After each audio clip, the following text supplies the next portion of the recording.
Assassin's Creed has been in the spotlight for all the wrong reasons lately. Skepticism over Ubisoft's handling of the franchise, past disappointments, or concerns over creative direction. It's fair to say the past year hasn't exactly been smooth sailing, and that's an understatement. But when you actually stop and look at the gameplay for Assassin's Creed Shadows without thinking about all the negativity, it's undeniable. This is the Assassin's Creed game we've all been waiting for, and I decided to put everything aside and just look at the core elements of the game so I can make a correct assessment.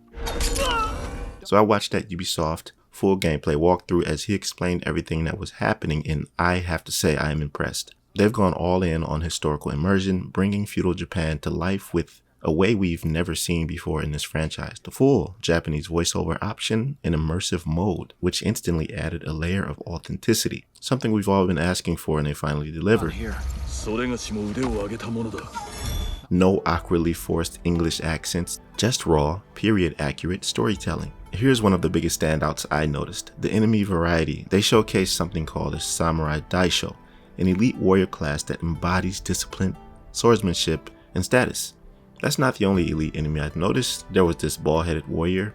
It was a little bit buggy when I saw the gameplay in another video. He didn't have any weapon, but his elite status allowed him to attack with his bare hands and his feet. So that's an interesting encounter that I'm looking forward to experiencing. But the Samurai Daishō, they don't only carry a blade, they wield both a katana and a wakizashi, making them deadly in both open combat and tight spaces. So a direct clash won't be easy, and their defensive stance means you'll need to be precise with your engagements.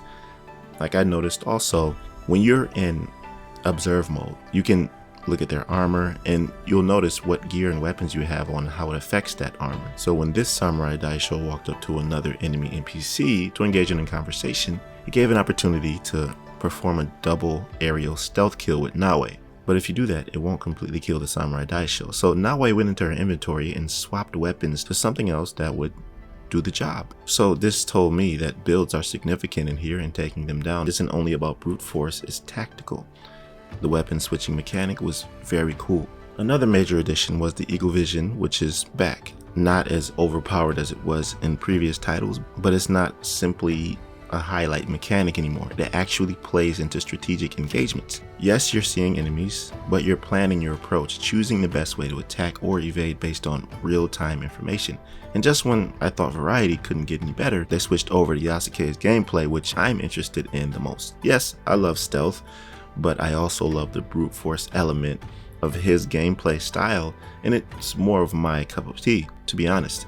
But Yasuke's stealth approach is completely different from Naoe's. While she's quick, precise, and fluid, Yasuke trades agility for raw strength and resilience. And I love his archery and heavy attacks, which bring a whole new dynamic to combat. This is something I'm personally looking forward to because I love archery, and having the Assassin's Creed protagonist built for range dominance is something fresh. Another interesting mechanic, allies who assist in fights with distraction techniques.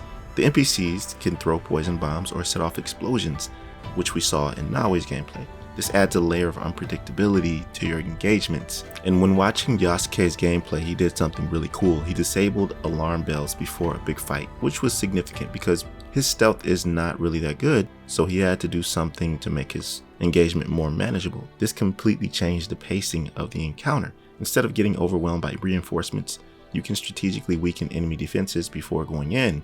And when you disable an alarm bell, it also helps with going into other areas that would otherwise have been alerted if you had not done so. But Naoe is not only a stealth connoisseur. While Yasuke is a powerhouse, Naoe isn't limited to only stealth. She excels in open combat as well. And this really opens up new playstyle possibilities, with the game fully embracing gear diversity, meaning your loadout directly affects your combat effectiveness. If you want to go all in on stealth, you can, but if you prefer a hybrid approach, which I love, the game doesn't punish you for it. So looking at this inventory, they have a legendary gear system, also epic as you see, but you know the end goal is that legendary gold. And here's the thing, if you eliminate all the Samurai Daishō and take out the area's target, you gain access to powerful, unique equipment and a chest as a reward at the end of the mission.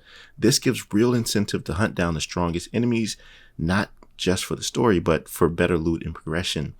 I'm also a completionist, and I love doing everything there is to do in a certain area, especially with the fact that there's going to be gear hidden in different areas of the map. This being an open world game really appeals to that interest factor. After this mission, attaining your legendary gear, upon reaching the top of this Tenchu, one last thing that really stood out was the freedom choice of a mission. Since the game is fully open world, you don't simply finish a mission and move on to some menu. You can climb atop the Tenchu and activate Eagle Vision. This decides where you go next. Man, I can only imagine what these question marks have in store. This is what I'm talking about. The exploration and the mystery of where you can go and find new things is really appealing to me. This reinforces the level of control players have over their experience. So overall, I think that aside from everything that I explained before, this can be the most promising Assassin's Creed in years. But what do you think? Does this gameplay have you sold, or are you still skeptical about Ubisoft delivering on this vision? Let me know what you think in the comment section below.